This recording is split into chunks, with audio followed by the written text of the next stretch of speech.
Hello there, this is Sandy, and I'm back at the Babylock Solaris, and I'm continuing my journey. I've been making lots of videos on machine embroidery, and I did couching way back. I did some edge-to-edge embroidery. I've done some IQ designer and all kinds of videos, and I was going to continue going down the IQ designer path. I will, but I have some projects I need to finish up first. So I will work on those slowly. But in the meantime, I thought it would be a really good idea to take a couple steps backwards, because I remember about a year and a quarter ago when I got my machine, I was so excited that I just learned the basics that I had to learn to get it going, and then what I needed to learn along the way. I just kind of looked up things up in this book that I got off of eBay, 3 books actually. That are like the instruction manuals that were printed out for this machine. And so here's the one I'm looking at today, the instruction and reference guide for embroidery. And for the Solaris Vision, if you just go out there and do a search on eBay for whatever kind of machine manuals you're needing, you can find them and purchase them like I did. So I thought it would be really good to set up a folder called How to Use the Machine and just start going through some of these settings and icons that I know a lot of them, but I don't know all of them. And this machine is so powerful, I don't want to miss anything. So I'm going to go over all of these things slowly but surely. And so tonight I thought it would be good, since we do a lot of machine embroidery, to start with the embroidery settings. And that's up here in the icon that looks like a page on the Solaris. And I'm on page 4, but the embroidery settings are on page 8. And at the top it shows embroidery frame display.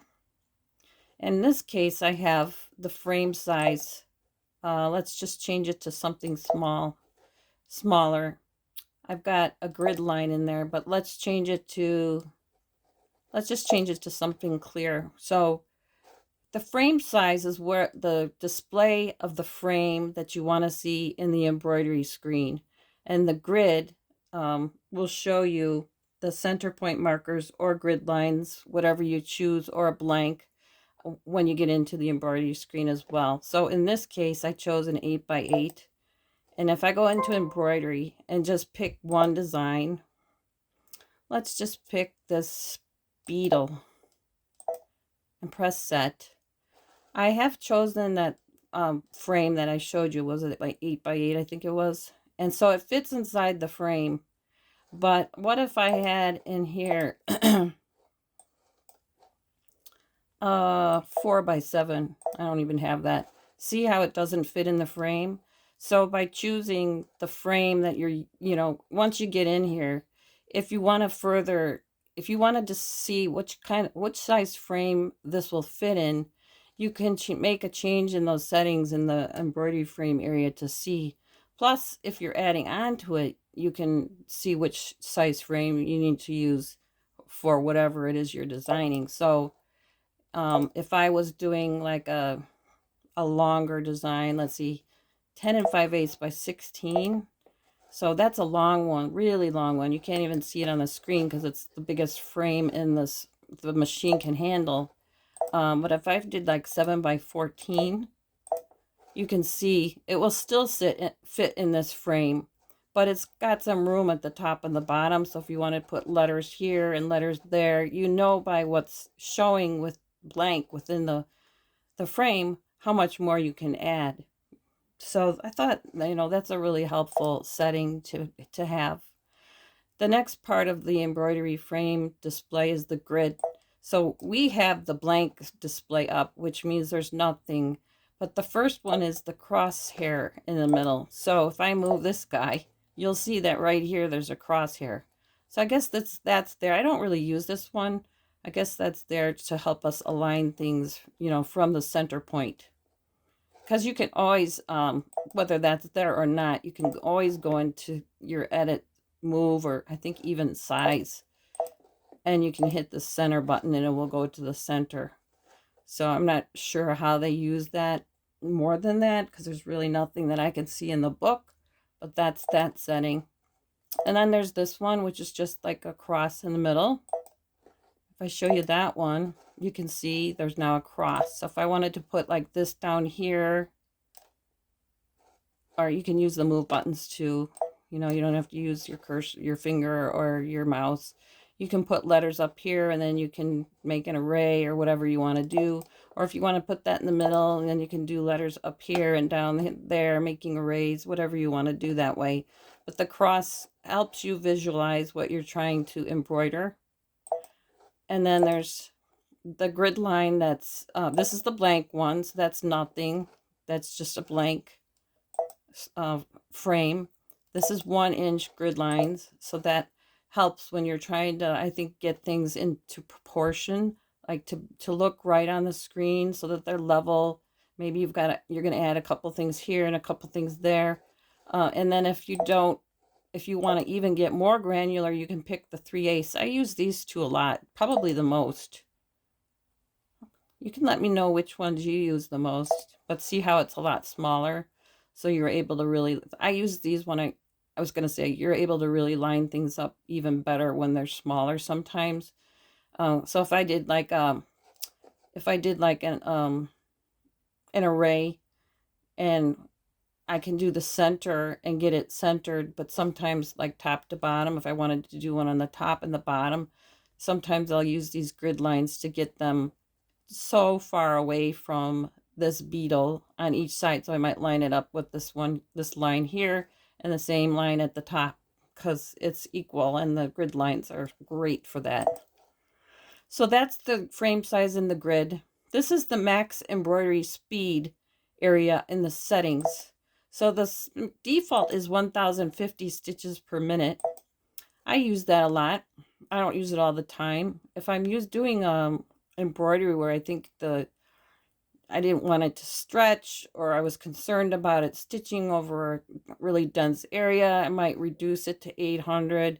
The other day I was doing that Aurora Borealis sweatshirt, and there was so many layers of stitching that I even slowed it down to 500 when it did the last layer of pink stitching, because I wanted to help the machine. So sometimes if I'm in a real sensitive area, like working up against I don't know what example to give you, but I have used the like 350 stitches per minute sometimes if I'm like in an area where I don't want it to stitch fast for whatever reason. So that's the stitches per minute, and you just come to this screen to change it. The embroidery tension is here. The factory default is the black area, the zeros. So if you want to increase it, you go to the plus numbers. If you want to decrease it, you go to the minus numbers.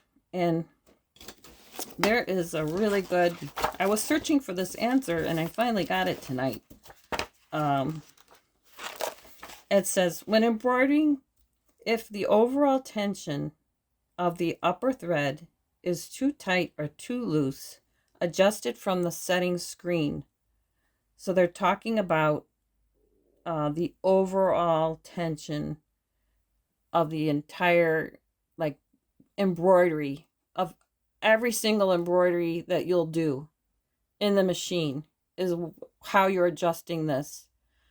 So yeah, I guess if you've noticed when you stitch out at 00, if every single one of them needs the same setting, I suppose you could come in here and change this to decrease or increase the tension. But if an individual embroidery pattern needs additional fine-tuning, then you go to the adjusting thread tension in embroidery, so which is on page 92 in the book. So if I go, so here, I'm going to leave this here because so far my machine has been okay embroidering generally overall. But if I go into this embroidery screen and I start embroidering, and I notice, if I notice that something is off when I check the back of it after I've done like thread color 1, then I will come down to here to the scissors with the thread and click on that. And here is where I can adjust the tension for this individual design to change so that I can make it go up by 2/10, 4/10, whatever it is that I need. And you can test it out and look at the back of your stitching to see if it needs to be adjusted a little more. Here's where you can also trim your jump stitch. So it's at 2/10 right now. If I wanted to increase that, I could, but I'm fine with the jump stitch and how much shows up on the back of my embroidery piece when I'm done. So when the jump stitch is at every single tie in the back, it's gonna cut it off and jump to the next stitch. And how long do you want that cut to be? So right now it's at 2/10 of an inch, it looks like. So, and then the end color trim is something I'm going to have to look up because that's not covered in the settings. But I'm going to be getting to that as we continue to go through this book. So I'm not going to cover this one because I don't want to give the wrong information. So I thought that was big information because I wondered, like, what's the difference between this embroidery tension and the embroidery tension in here? And now we know. So that's really good. Really, really good to know. Okay, so we'll go back to embroidery settings. We went over the embroidery speed. We went over the tension. Now the foot height. So the standard default is 0.06. Let's say you're embroidering on foam, or maybe you've got batting in foam. So you might raise it up, and then as you start embroidering, look at your foot to see if it's high enough. If it's not, whoops, sorry. If it's not, then you come back here and you just keep adjusting it until you get it high enough. And I nobody really told me how much to adjust or what looks good, but I can tell because it's not too high so that it's gonna make when it embroiders, the fabric is gonna flop around, and it's not too low that it's gonna get hung up on the fabric. There's like a happy medium. Select the embroidery height of the foot. So there's no page that it's really referring to in the instructions. So I leave it on the default setting until I actually need to use this. So the next one is the embroidery needle stop position. So if I want it to stop when I'm embroidering up or down, and I just leave this on the up setting. And then the embroidery foot auto down, and it's set to on. So it says when pressing the start stop button, when the presser foot is raised, automatically lowers the presser foot before starting embroidering. So if I turn this off, then I would have to do that. So I always leave it on. So now we'll go to page 9. And this is where we can change the unit of how we see things measured in the machine. I've got it set to inches, but sometimes we might want to come back and change this to millimeters.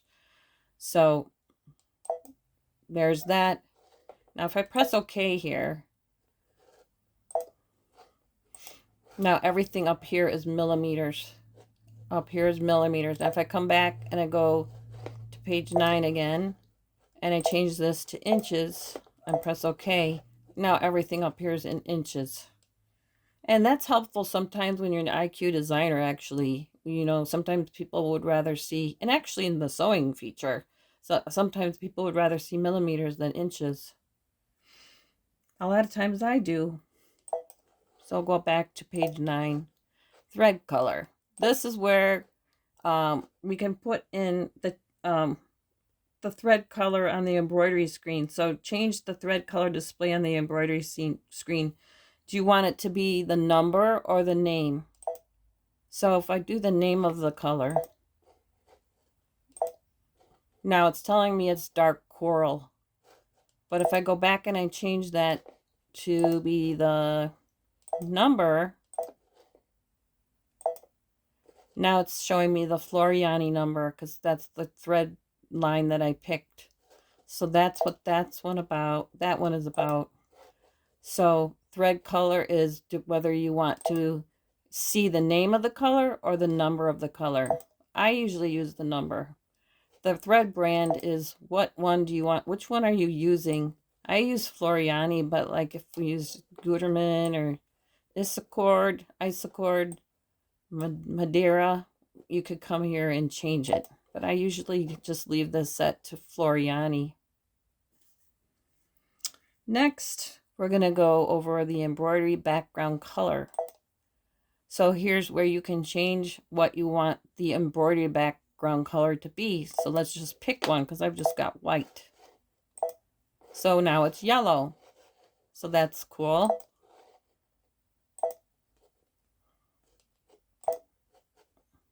Or if we want pink, now it's pink.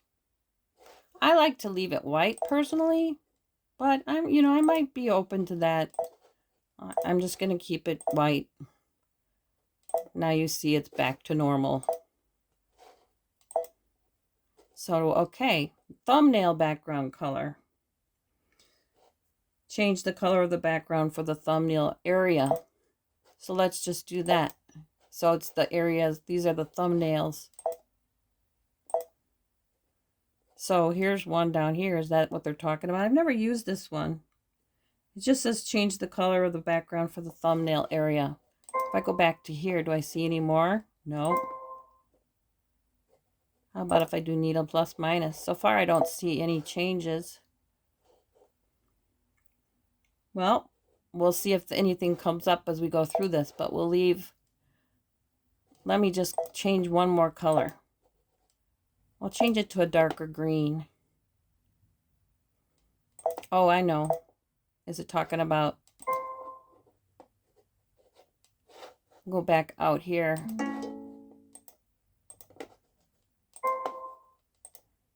Here, these are the thumbnails. So this is in the memory. So if I go into the pocket, it's green. And in here, if I go to 9, thumbnail, blue.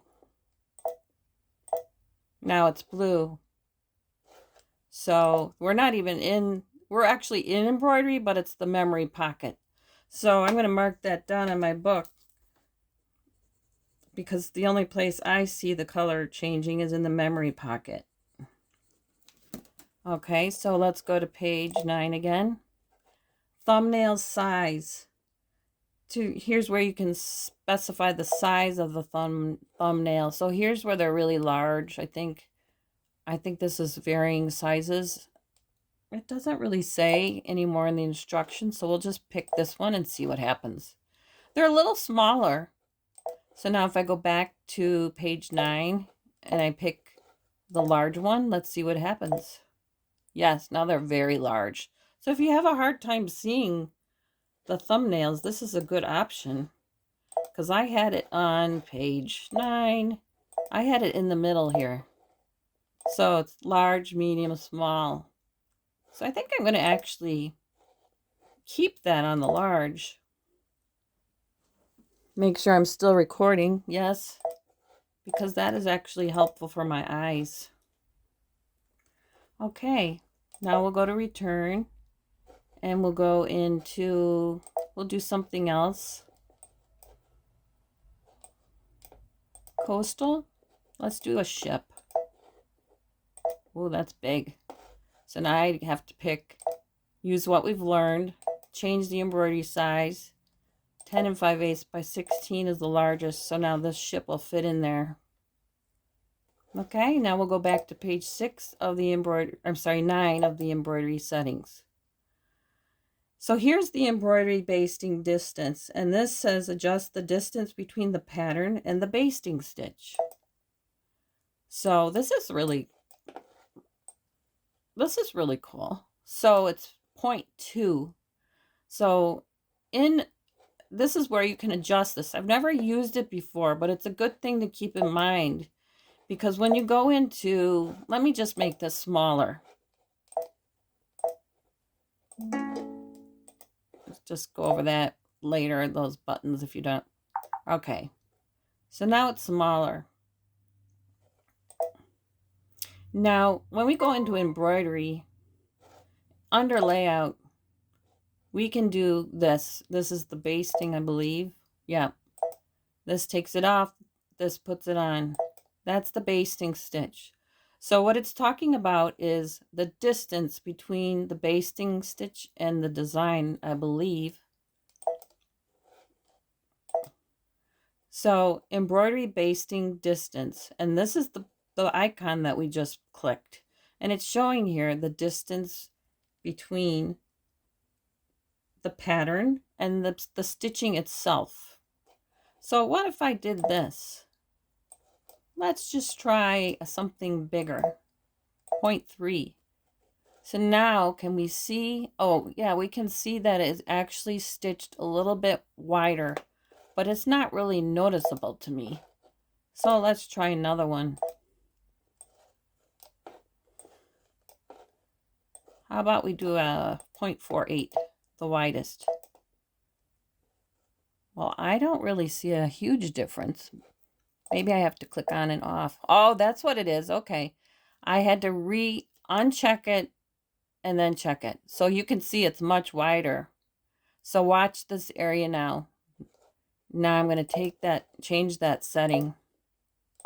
So what was that? 0.48. Now I'll go back to 0.2. So now let's take it off and put it back on, and you can see it's much smaller. So that's what that setting is about.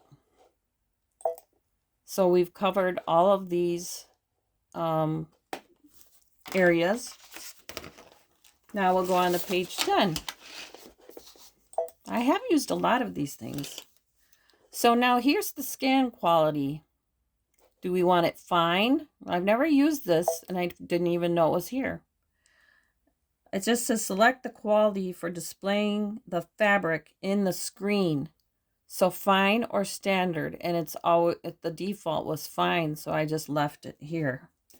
But it does say on page 88 that I could learn more, so let me just look there really quick.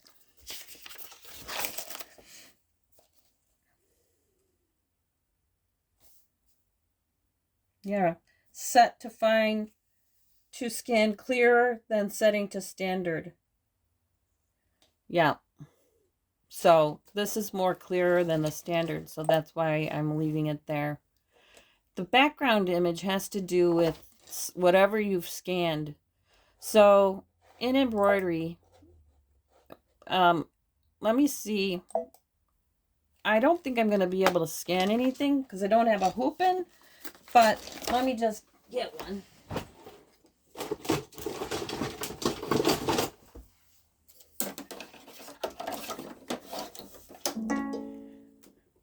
Oh, it's not going to let me because the hoop's too small. So let me just get rid of this one.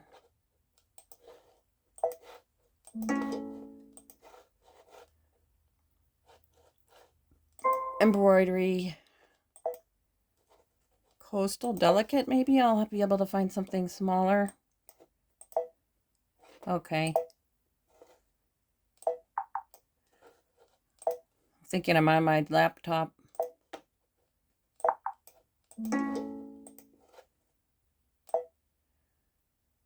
Okay. So this should, well, actually got to go a little smaller. No, that should work. Okay. Okay. So I've got something in, say I've got something in my screen here, and I'm going to scan. And I'm not going to put anything in my scanner, but I'm going to scan something, and you, this is how you scan. And it's just saying that the frame will be moved with, will move to be scanned with the built-in camera. So it's just scanning nothing right now. But it's gonna scan like the bottom of my machine because I have nothing in the hoop. So it's just over here scanning. I just want to show you how to delete the background image. So here you can see there's a background image of my machine. So I'm going to close that now that we're done scanning. So there is an image. You can see my design is here, right? And I'll center it there. So we don't want that design to be there anymore. Then what we do is we go to page 10, where we saw the background image display. We want it to be fine when it scans, which we know now what that means. And the background image here, if I delete here and press OK, now you see that background image is gone. Okay, so the next thing on page 10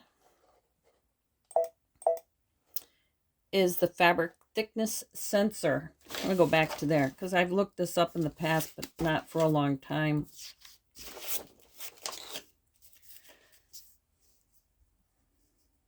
When set to on the built-in camera, adjust the display on the background image according to the thickness of the fabric. So if I go to page 89,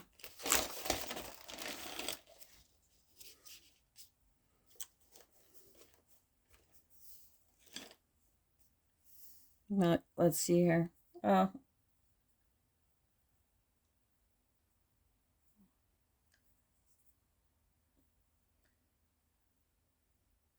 here we go. When positioning the pattern on thick fabric, such as quilting, the fabric may not be detected correctly.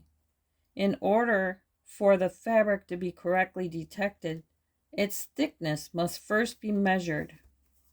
This feature is functional only when the fabric is scanned. It will not affect embroidering if it's turned on with normal embroidery. So let me just read that again. When positioning the pattern on a thick fabric, such as quilting, the fabric may not be detected correctly. In order for the fabric to be correctly detected, its thickness must first be measured.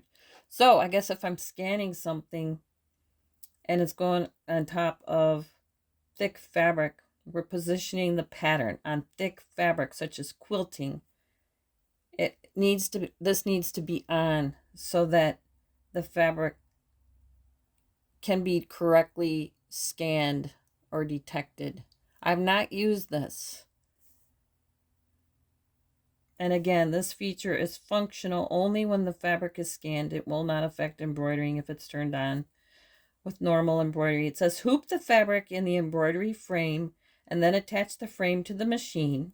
Select the pattern, and if necessary, edit the pattern and touch embroidery. So you do it the same way. You just turn this on. So I guess I'll have to try that one out. But for now, I just kind of know it's there. When I'm scanning, if it's not sensed appropriately and it's a thicker fabric, I can come here and try this. Okay, the next one is embroidery foot with LED pointer adjustment. And the book says, adjust the position and brightness of the embroidery foot W+ with the LED pointer, sold separately. These settings are not available unless the embroidery foot W+ with the LED pointer is installed on the machine. Now, I don't think I have that because I just have the W here.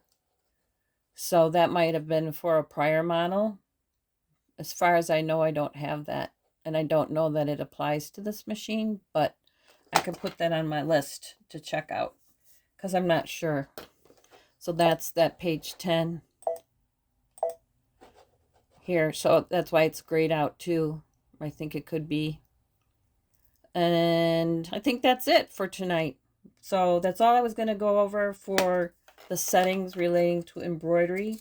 And on another day, I'll cover some more of these icons that we all need to learn and better understand. So I hope this is helpful. Let me know if you think this is helpful. If you have any comments, give the video a like and subscribe, share with a friend. And again, I'm going to put this in a folder called How to Use the Machine and all future videos like this, because all of my videos are in playlists. So that's where this one will be. So thanks for watching, and I hope this was enjoyable and helpful especially.